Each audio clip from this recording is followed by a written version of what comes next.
હસ્તિનાપુરમાં આવે છે, દુર્યોધનને સમજાવે છે કે હવે કજિયાનું મોં કાળું 2-5 ગામડા દઈ દે ને પાંડવોને એટલે શંકાનું સમાધાન. પછી હવે આટલું બધું વેર દુશ્મનાવટ રાખીને શું ફાયદો છે? દુર્યોધન શું બોલ્યો છે ખબર છે? ભગવાન સાંભળો, 2-5 ગામડા આપવાની વાત તો તમે કરો છો, પણ કાન ખોલીને સાંભળી લ્યો, એક સોયના નાકાની અડી જેટલી જગ્યા પણ હું પાંડવોને આપવા તૈયાર નથી. ભગવાન કહ્યું કે આટલું સમજાવવા છતાંય જો આ સમજતો ન હોય તો હવે આનું અનાજ પેટમાં ન નખાય.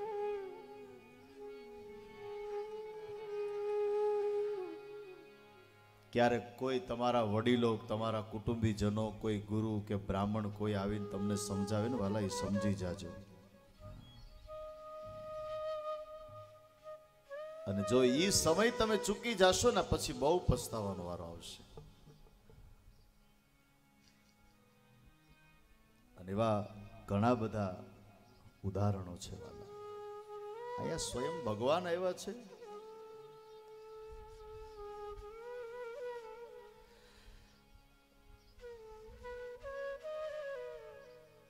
દુર્યોધનને ત્યાં પ્રભુ હવે રોકાતા નથી. શા માટે? ભગવાને વિચાર કર્યો કે આટલું સમજાવવા છતાંય જો આને કઈ ફેર ન પડતો હોય તો પછી હવે આનું અનાજ. અને જ્યાં ત્યાં ન ખાતા વાલા, જેવું તેવું ન ખાતા, જેવી તેવી જગ્યાએ ન ખાતા. કારણ કે અન એવા બોલો,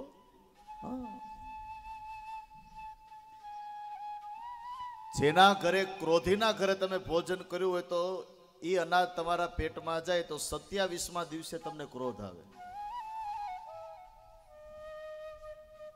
આખું વિજ્ઞાન છે. જરા ધ્યાન અહીં આપજો, નહીતર બધું બાયપાસ થઈ જશે. આમાં ઘણી કથાઓ 2-3 ચાલતી હોય. એક અમે કરતા હોય, એકાદીમાં અમારી માવડીઓ હજી તો ચાલુ નથી થઈ, એકાદી ભાઈઓમાં હાલતી હોય. આપણને એમ થાય કે આ કથામાં આવ્યા છે કે પછી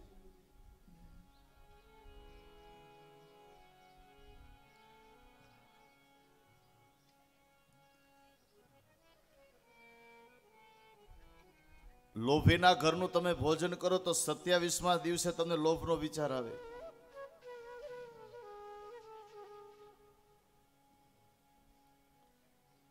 જ્યાં ત્યાં ન ખાવું, જેવું તેવું ન ખાવું, અને જે તે સમયે ન ખાવું.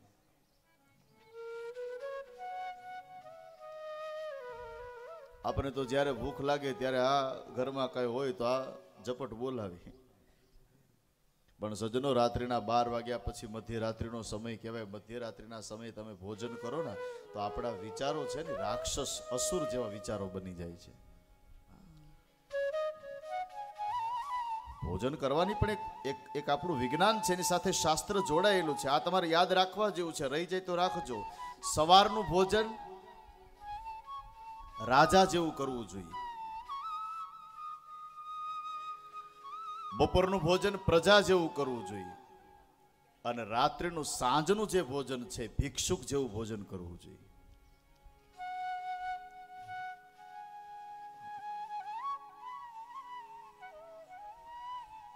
આમ તો નિયમ એવો છે, હેલ્થ માટે, શરીર માટે તમે દેશી ઉપચાર માટે કોઈ પણ જાણકાર વ્યક્તિને પૂછી શકો, અથવા તો તમે સાયન્સને પણ પૂછી શકો.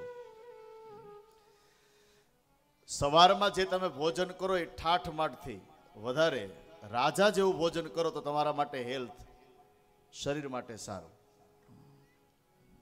બપોરે એના કરતા ઓછું, અને સાંજે તો એના કરતા પણ ઓછું.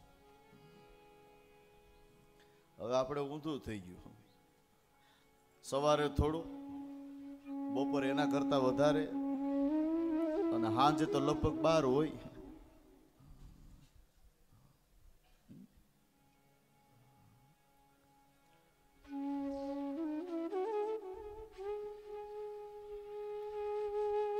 તમારા શરીરનું વિચારજો વાલા, કારણ કે આ મોંઘો મનુષ્ય દેહ પરમાત્માએ આપણને આપણા કર્મ પ્રમાણે આપ્યો છે. એનો તમે બરાબર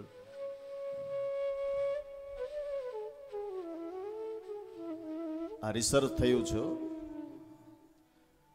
ખાણી પીણી બહારનું વધારે આપણે જે ખાવા મળ્યા છે ને એમાં રોગનું પ્રમાણ ખૂબ વધ્યું છે. અને હમણાં મને જાણવા મળ્યું છે, તમારી પાસે પણ કદાચ SMS આવ્યો હશે, 5-6 વર્ષ પહેલા કેન્સરનું પ્રમાણ હરિયાણા એ સાઈડ વધારે હતું, પણ હવે એનો આખો રેશિયો જોવામાં આવ્યો તો ગુજરાત છે ને ફર્સ્ટ નંબર થઈ ગયું છે કેન્સરની અંદર.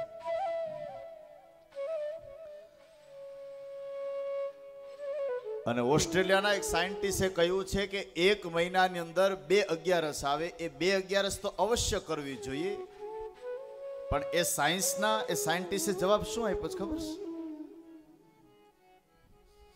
1 મહિનામાં આ 2 દિવસ તમારા શરીરને, તમારા હેલ્થને જો આરામ આપશો ને તો એને રિસર્ચ કરેલી વાત કરી છે કે તો કેન્સરનું પ્રમાણ ઘટી જશે. પણ શાસ્ત્રની દ્રષ્ટિએ જોઈએ તો એકાદશી આપણો મોટો વ્રત માટેનો દિવસ ગણાય.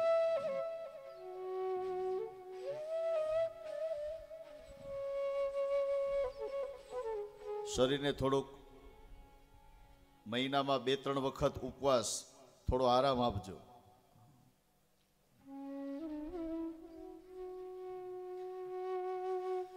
રોગોનું પ્રમાણ વધ્યું છે, આ વ્યાસપીઠ છે, આ સત્યની પીઠ છે, આ નહીં આપને સાવચેત કરે તો કોણ કરશે?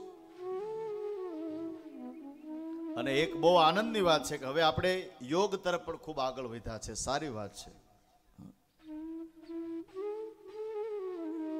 રોગ ભાગી જાય યોગ કરીએ તો, પણ પછી યોગના પ્રમાણમાં કરીએ તો અમુક યોગ કયા સમયે કરાય, કયા ટાઈમે કરાય એ આપણને ખબર જ નથી. બધા કરે એટલે હારોર આપણે.